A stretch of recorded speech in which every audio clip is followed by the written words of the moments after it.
So the Kate Bishop DLC is here at last for Marvel's Avengers. So what I'll be doing today is I'll actually later on be going on to Twitch and I'll be leveling her up, trying to go to level 50 and 140 or 150 with the gear as quick as I can. So it's going to be a long stream on Twitch. I'll put a link in the actual description below to it. I'll be doing that later on, but for today on YouTube it's just a quick video. I'm actually going to go in, have a quick look at the marketplace for her so we can see the costumes, and then actually look at her abilities and give my initial first impressions on the abilities as well. But let's jump in first and we'll have a quick look at some of these costumes. So with the costumes then, it looks like they moved marketplace costumes actually into this tab as well, so that's pretty nice. We can all see them. There's a lot of duplicates in regards to the different colours that are available, so I'm not going to go in and show off every colour.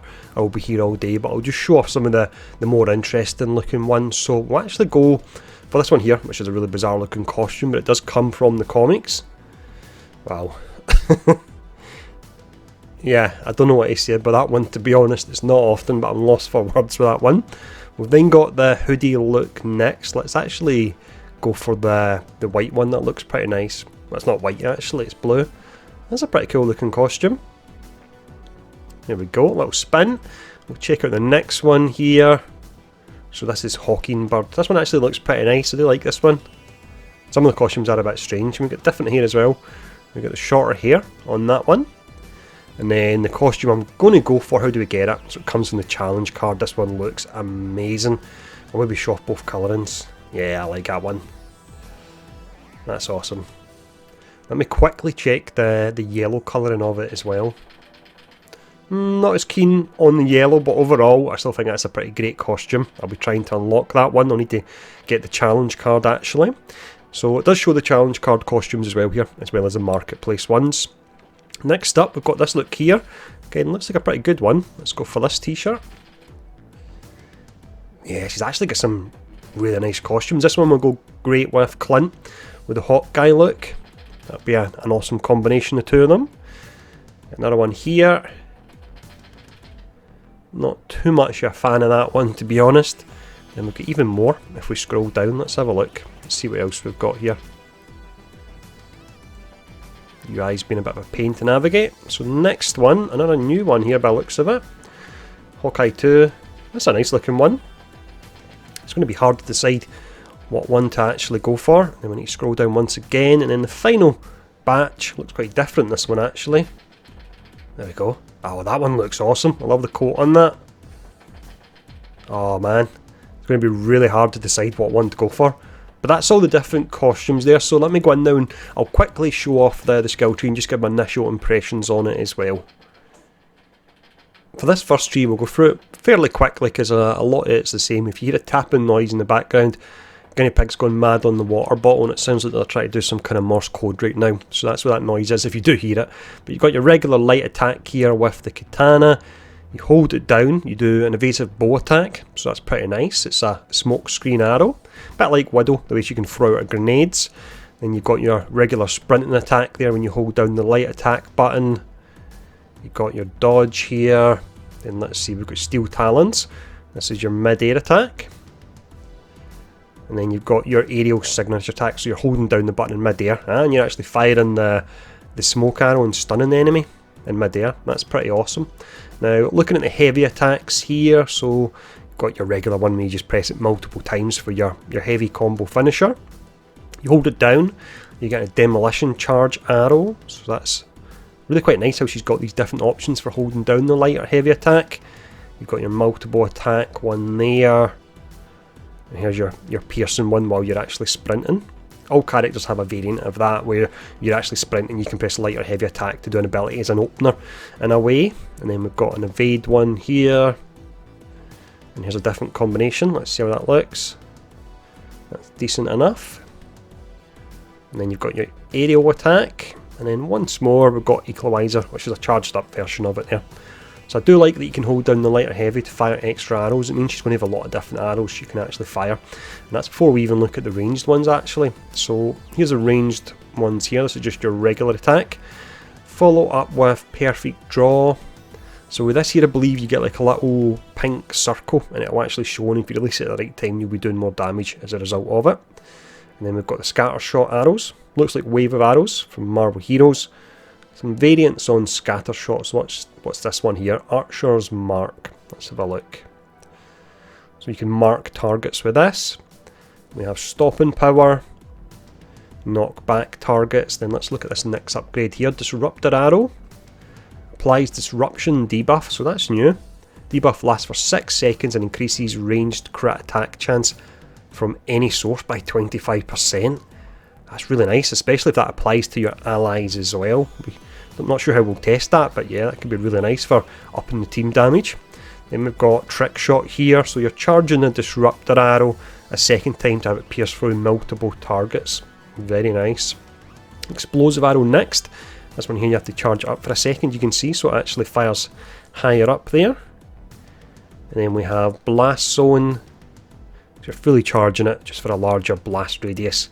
And then high yield charges, so increase the blast radius and force some explosive arrows, triggering stronger hit reactions on enemies. So really like what I'm seeing so far. I love the disruption, that's going to be really nice there.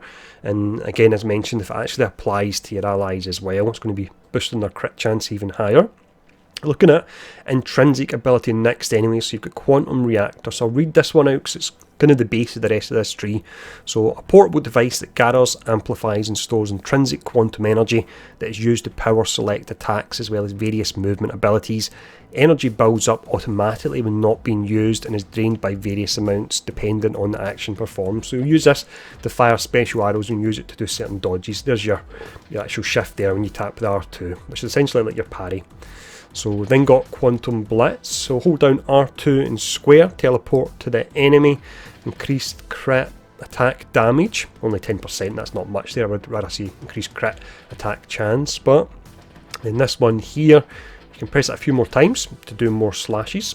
Jump over to the middle, we've got Quantum Shift, well that is your parry, yeah we looked at that a moment ago actually.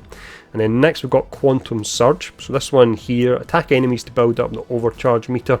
Once full, intrinsic quantum energy is constantly refilled for a short period of time. Getting hit drains all energy from the overcharge meter. That's just the same as the likes of Thor and Hulk. It's actually really hard to manage, although it can work out a bit better if you get the Jarvis barrier that stops you from taking damage, so you can keep it up. So that's something to look into. But we've got Quantum Lift. This is moving on from the parry, so you'll do your parry and then you press your light attack after it. And then this one here, you do your parry and you press heavy attack after it. Now we didn't actually look at this here, so this is Quantum Saber. You hold R2 and press heavy attack to teleport above an actual enemy there, and it will drain your intrinsic energy, so you can only do it so often. And then I think we're almost done here. So this one here, Quantum Dampener, reduces the amount of energy drained from the overcharge meter when hit by 20%. And then this one here, Entanglement, increases critical attack damage by 10% when overcharged. So that's the primary tree. Let's jump into the speciality now. We start off here with the actual support heroic then, so this is called Decoy, and you're calling in like an image of yourself, and I believe it can actually fire and do damage as well. Same here as well with this one, after image you can actually activate it again to instantly switch places with it, so that's pretty cool. This one here extends the duration of the decoy by an additional 10 seconds, and then this one makes the decoy self-destruct, so that could be a lot of fun. We've then got Afterglow as one of the perks you can choose, so it's one of the 3 you'll be choosing. You've got Afterglow, so it's triggering after image, regenerates willpower and intrinsic energy. Cover fire, the decoy rapidly fires 3 shots at the target before moving on to the next one, increasing total damage against each enemy. We're curious to see what actually happens if it's just one target, like a boss, if she just keeps firing shots in that one target and the damage goes up. We also have Quantum Field, so heroes standing near the decoy are granted the benefit of the Shadow Jacket ability, reducing incoming damage by a whopping 35%. That's really pretty huge, only for 3 seconds though, it's not a long period of time at all. And then we have Photon Surge, triggering the decoy to self-destruct will refund some support heroic energy. The sooner the drone is detonated after deployment, the larger the amount of energy refunded, so you can get it available earlier again. Then Probability Matrix, the decoy will alternate between firing quantum arrows and charged quantum arrows, which detonate on impact, launching nearby enemies in the air. So if you use that alongside, let's see, yeah, it's going to be this one here, you'll be firing arrows and they'll be doing that extra damage. And then we've got Healing Light, 20% chance the decoy will generate regen packs as it deals damage. Defeating enemies with the drone increases the chance. Could be alright in the likes of cloning labs potentially. But looking at the assault now, so this is Warp Arrow. We've seen this, you fire it out and then you press it again and you can actually teleport to the location. She really does have so much mobility in her kit, it's crazy. And then you've got Shadow Jacket, so excess quantum energy from the Warp Arrow is converted into a defensive barrier which temporarily absorbs 20% of incoming damage. And then the next upgrade for this, it increases the Assault Heroic charge meter by 15%. So we're looking at, we can store an additional charge of the Warp Arrow. Next up you've got Wormhole, which sounds amazing. It creates a temporary set of portals that can be used by heroes to quickly teleport between locations, and that says heroes, so other people can actually use it, which is amazing. Doctor Strange, eat your heart out. Or you've got Singularity, where you pull everyone together. That could work really nice with the clone, which you can actually detonate, so it'll be hard to choose which one to go for there. But we have Voidwalker on the other side of the tree, store an additional charge for the Warp Arrow. And then we have Cloak of Oblivion, increases the duration of the Shadow Jacket ability generated when using Warp Arrow by 2 seconds, and teammates using a Wormhole also receive the benefit of Shadow Jacket. And then next up, Gravity Crush, increases damage inflicted by Warp Arrow by 15%, so that's your damage option there.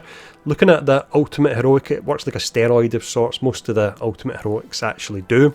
So you'll kind of overcharge your quantum energy meter and then you can just start firing off all your attacks. So it's 20-second duration, you get an extra melee damage, and you can see you're getting your quantum arrows and your charged quantum arrows as well there. Looking at the middle options, we'll do that first actually. It's Quantum Shroud, so this one here activates an energy field that absorbs 20% of incoming damage for duration of the skill. It's nice from a survivability perspective. Edge of Eternity, this one here, quantum energy extends around the sword, increasing the damage and impact of all sword attacks, so that's buffing your melee even more. It was 15% originally, so it's a further 15% there. And then Flux Overflow extends the duration of quantum overdrive by 10 seconds, so that'll be what, 30 seconds at an extra 30% melee damage. Melee build could actually be pretty nice. Looking at the upgrade options, we've got Quantum Storm. So let's see, this one converts quantum arrows into rapid firing quantum energy bolts. Bolts will lodge into the target and trigger a quantum detonation. So let's actually see the animation for this. There's arrows and there's a detonation there. And the next option is Quantum Scythe. This will be for your melee characters. Sword attacks send out energy projectiles that pass through multiple enemies. It just makes me think of Psylocke when I see that. And then Quantum Pulse. While Quantum Overdrive is active, using the Blink, Blink, Jump or Blink, Dash abilities creates a small energy explosion. I would probably go for this one if I was going for melee, and this one for ranged over that one there. Maybe you'll have a mobility build with her potentially where that could come in use. But another side of the tree, it's Quantum Flux. So defeating enemies with Quantum Overdrive is active, grants an immediate boost of willpower and regenerates additional willpower over time.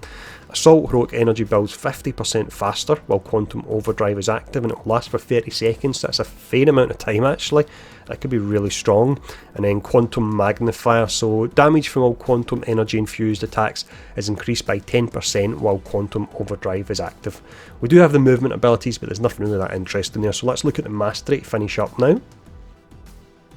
We start off with melee first here, so increases crit attack damage while juggling enemies near by 20%. Increase the crit attack damage of sprint and dodge attacks by 15, or decrease the impact of energy attacks at the start of a signature attack, reducing the chance of being interrupted. That can actually be pretty useful, because if you're like a Hulk player for example and you're trying to get off your attacks and you get interrupted, it's an absolute pain, so something like that could help out. So next up enemy in the melee tree, you've got the choice of increasing the stun damage of all melee attacks by 10%, increase the damage of all combo finishers by 15%. I don't find you get combo finishers off that often, to be honest, so not really worth it. Or increase the damage dealt by the explosion on the demolition charge arrows by 10%. So relatively interesting, that setup there. And then you've got your usual one here. So performing a takedown generates an intrinsic orb. Yeah, there we go. This one's your heroic orb, and this one will be your regen pack. Yep. Generally you always go for the heroic one there. And then ranged wise, these are the ones I'm interested in. Heavy draw. So with this one here, you get an additional 10% bonus damage, and this means that increased damage and impact when shooting enemy weak points with razor arrows. So that's interesting there. It can be pretty hard to hit weak points, to be honest. Let's see what else there is. This one here reduces spread when firing the scatter shot arrows, making it easier to hit a single target with multiple arrows. This will be your boss killer one essentially. Go up close next to Abomination and just hit him with like 5 different attacks at the same time. And it's only effective when scatter shot arrows are equipped. Or you've got Concussive Blast. It increases the stun damage of explosive arrows by 15%. Only effective when explosive arrows are equipped. So if you're going to melee build and you want to do takedowns, that would actually be really nice. But looking at Pin Cushion next. Let's see what this does. So, Trick Shot will now pin an enemy. Oh wow, just like Force Hammer. Let's watch this. Oh, that's amazing. Absolutely love that.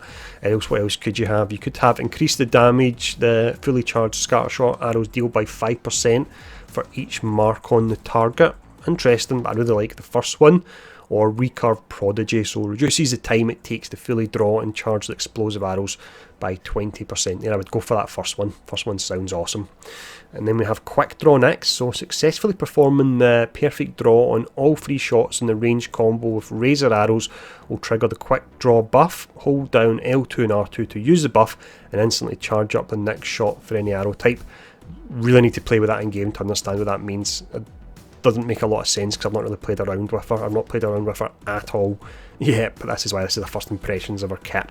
But the other option you have is ready and fire 2 additional arrows when using the scatter shot arrows, and then you've got Scorching Surprise. So let's see what this one does actually. Just watching animation. Nothing that interesting. So let's see what it says. Ranged power attacks with explosive arrows will instead shoot a demolition blast arrow, attaches to the surface and have a time delay proximity charge there. Nah, not that interesting. Next up, Intrinsic. You have increased the maximum amount of intrinsic quantum energy that can be held by 15%. You have increased the crit attack chance of the intrinsic light and heavy attacks by 15%, and reduces the intrinsic energy cost of the blink jump and blink dash by 15%. And then next up, increase the maximum amount of intrinsic quantum energy, once again, by 15% there. Increase the damage of all intrinsic attacks by 20%, or increase the rate at which the intrinsic energy regenerates by 30%. So I'd probably go for this one here on the top one. I would need to test the two and see which one gives you the highest uptime using your intrinsic attacks. But the next one here for the intrinsic ability tree, and the last one, is increases the maximum amount of intrinsic quantum energy held, once again, so you could get up to 45% extra if you chose the 3 top options. Quantum Fortitude, it increases the stun damage of the intrinsic light and intrinsic heavy attacks by 25%, and then reduce the intrinsic cost of the intrinsic light and heavy attacks by 15%. A lot of these are very similar in what they do, and you need to actually test them out to see what the difference is, so I'll let you know once I've spent more time with her which one's the best one to go for. But finishing up at last here, this just took much longer than I expected. I'm really dying to jump in and start playing it. But finishing up at last, Intrinsic Overcharge. So this one here reduces the amount of overcharge meter energy drained when taking damage by 20%. Again, the overcharge is really hard to keep up on the likes of Thor and Hulk, so imagine it'll be hard to keep up on her as well. Or defeating enemies while overcharged adds to the buff duration by 1 second, or while overcharged, attacks increase enemy status meters 10% faster. Not that interested in them because I find it really hard to keep the overcharge up anyway, but I'll need to see if the Jarvis barrier allows you to do that. The next one we have increases the amount of overcharge meter energy gained from all combo finishers by 10%. Increase the amount of overcharge meter energy gained from ranged crit attacks by 5%.